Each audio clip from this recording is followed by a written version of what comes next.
BA part first के अंतर्गत paper second में आज हम अधूरी तस्वीरें कहानी का अध्ययन करेंगे, जिसकी लेखिका मनीषा कुलश्रेष्ठ हैं। मनीषा कुलश्रेष्ठ का जन्म 26 अगस्त 1967 को हुआ था। हिंदी साहित्य में आधुनिक नई पीढ़ी के कथाकारों में मनीषा कुलश्रेष्ठ का अपना एक अलग ही स्थान है। इनकी जो प्रकाशित कृतियां हैं, बौनी होती परछाई, कठपुतलियां, कुछ भी तो रुमानी नहीं, केयर ऑफ स्वात घाटी, ये महत्वपूर्ण उनके कहानी संग्रह है। इनका एक उपन्यास है जिसका नाम है सिगाफ। राजस्थान साहित्य अकादमी का चंद्रदेव शर्मा पुरस्कार, रांगी राघव सम्मान इनको प्राप्त हो चुका है। ये इंटरनेट की पहली हिंदी साहित्यिक वेब पत्रिका हिंदी नेस्ट.com का संपादन भी इनके द्वारा किया जा रहा है। मनीषा कुलश्रेष्ठ की कहानियों की एक विशेष बात यह कि स्त्री पात्रों की बिंदास जीवन शैली उनकी खास आकर्षण रहा है। इतने कम समय में मनीषा ने अपनी लोकप्रियता अर्जित की है कि उनकी कठपुतलियाँ तो एक बहुत ही चर्चित कहानी संग्रह के रूप में हिंदी साहित्य में प्रसिद्ध है, जिसके दम पर उन्हें हिंदी जगत में एक विशिष्ट कहानीकार की पहचान मिली है।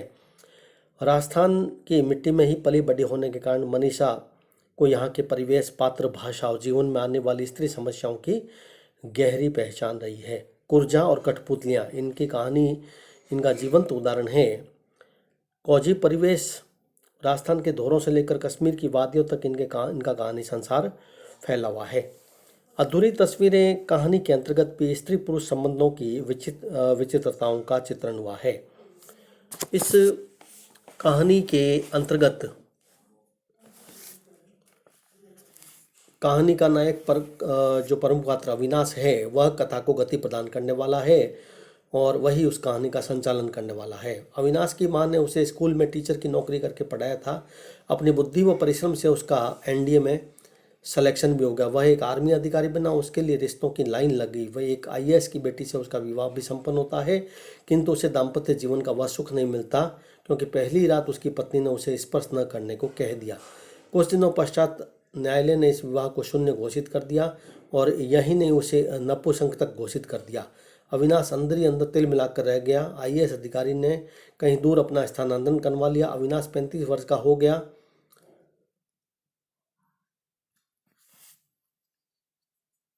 अब वह दूसरा विवाह भी नहीं करना चाहता था। अविनाश की मां, उसके पिता तुल्य मामा, उसका दूसरा विवाह करने के इच्छुक हमेशा रही हैं। अविनाश के मामा के एक मित्र थे ब्रिगेडियर सिन्हा, जो माउंट आबू में रहते थे। उसकी बहन सुधा थी, जो कॉलेज में पढ़ाती थी। उसने भी विवाह नहीं किया, उसकी उम्र भी अधिक हो चुकी थी। अविनाश के मामा चाहते थे कि अविनाश सुधा को देख ले, फिर भी उन्होंने अपनी इच्छा जाहिर नहीं की। अविनाश को इतना ही कहा कि ब्रिगेडियर सिन्हा उससे मिलना चाहते हैं। अविनाश सब समझता है, वह माउंट आबू नहीं जाना चाहता था, किंतु माँ और मामा के आगे उसकी एक न चली और उसे माउंट आबू जाना पड़ा। जैसे ही वह उतरा, ब्रिगेडियर सिन्हा ने उसे पहचान लिया। वे उसे अपनी कार से अपने बंगले पर लेकर, ये बंगला क्या था, स्वर्ग था। जिस कमरे में बैठा, वहाँ तरह तरह की पेंटिंग लगी थी। जिस कमरे में अविनाश को ठहरा गया, वह सभी आधुनिक सुख सुविधाओं से युक्त था। ब्रिगेडियर सिन्हा ने अविनाश का परिचय अपनी पत्नी, बहन सुधा, बेटी नीला, बेटे पंकज और उसके मित्रों से करवाया। इस तरह औपचारिक पूरी वार्तालाप के पश्चात ब्रिगेडियर सिन्हा मूल बात पर आ जाते हैं कि अविनाश से कहते हैं कि वह सुधा को पहचान ले, जान ले, एक दूसरे को समझ लें। यदि बात बन गई तो दोनों का विवाह कर दिया जाएगा। अविनाश ने सुधा को पहली बार देखा। उसका तांबई रंग, स्निग्ध त्वचा, बड़ी बड़ी काजल से लदी आंखें, भरे होठ, थोड़ी चौड़ी नाक और सदा हुआ परिपक्व भाव था। उसका व्यक्तित्व बहुत प्रभावशाली था। अविनाश सुबह देरी से उठा। सुधा उसके लिए चाय नाश्ता लेकर आई। दोनों के मध्य औपचारिक बातचीत हुई। जब वह लॉन में पेंटिंग बना रही थी, तब भी अविनाश की उसके साथ मुलाकात हुई थी। आखिर ब्रिगेडियर सिन्हा व उसकी पत्नी ने सुधा व अविनाश के घूमने का प्रोग्राम बनाया। दोनों को अकेले जाना था, लेकिन अविनाश व सुधा एकांत नहीं चाहते थे। अतः सुधा ने नीला को साथ ले जाने की पैरवी की। तीनों साथ साथ घूमने के लिए एक मंदिर, फिर नक्की झील पर गए और सुधा की बोटिंग में रुचि नहीं थी, अथवा शाल उठाकर उसके किनारे बैठ गए। अविनाश नीला के साथ बोटिंग कर रहा था। अविनाश को नीला बहुत सुंदर लगी। रास्ते में एक ज्वेलरी शोरूम में सुधा ने नीला व अविनाश के लिए कुछ गिफ्ट खरीदे।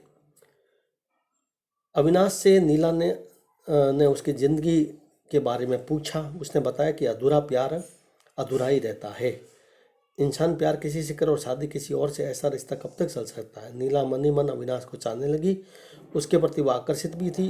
उसने अविनाश को एक पत्र लिखा, जिसने बताया कि पता नहीं वह किस दिशा में बह रही है। लेकिन जब से उसके वो उसकी ज़िंदगी में आया, स्वयं को अच्छी तरह किस दिशा में बहने लगी है। आज से वह अपने किसी पराई पुरुष से नहीं मिली, अतः वह उसकी ओर क्यों खींची जा रही है यह वह नहीं बता सकती।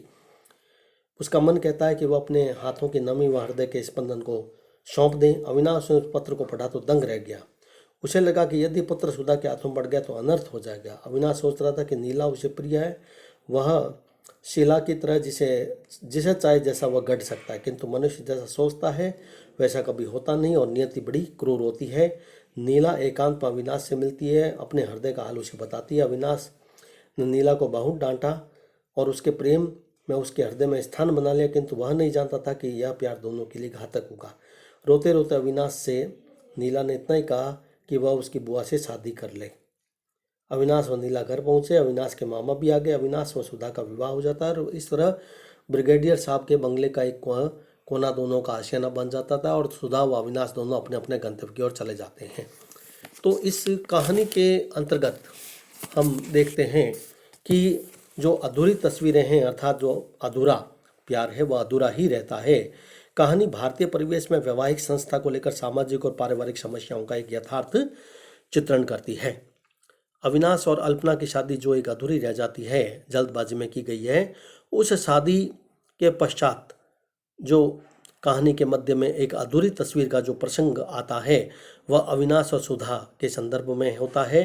किस तरह बीच में नीला का आना और जिस तरीके से अविनाश से यह कहना नीला का कि ऐसा क्यों होता है अविनाश जी, शादी ज़बरदस्ती का सौदा नहीं होना चाहिए, ऐसे तो अधूरे रिश्तों की कतार लग जाएगी।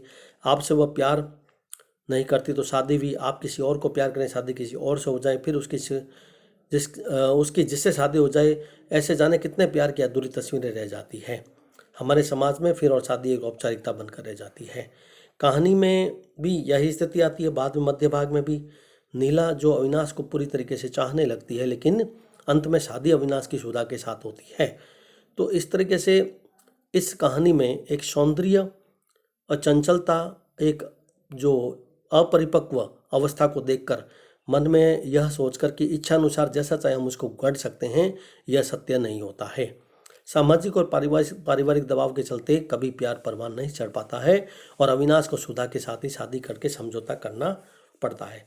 इस तरह मध्यम वर्ग के परिवारों में ज़्यादातर हम यही देखने को मिलता है कि प्रतिदिन समाचार पत्रों में भी हम इस तरह देखते हैं कि किस तरीके से एक युवक युवती घर छोड़कर भाग जाते हैं, आत्महत्या कर देते हैं। और कुल मिलाकर यह मनीषा कुलश्रेष्ठ की ये जो कहानी है अधूरी तस्वीरें, वर्तमान परिवेश में सर्वथा प्रासंगिक है कि किस तरीके से प्यार किसी और से और शादी किसी जब और से होती है तो ऐसे रिश्तों का जो अंजाम होता है वह अंत में शून्य हो जाता है, चाहे वह न्यायालय के द्वारा हो वह समाज के द्वारा ही क्यों न हो।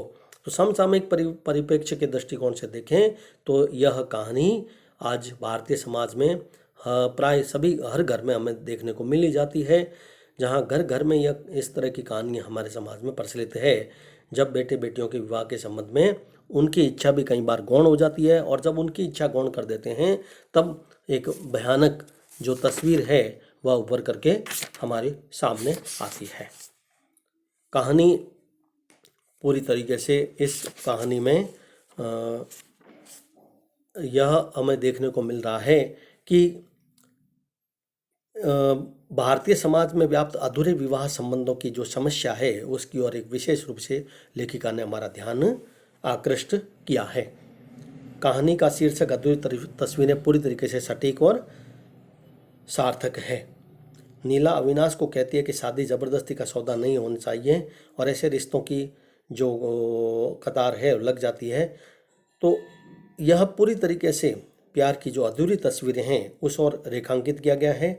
हमारे समाज में प्यार और शादी एक औपचारिकता क्यों बनकर रह गई है बाद में अंत में, यह इस कहानी के अंतर्गत बताया गया है।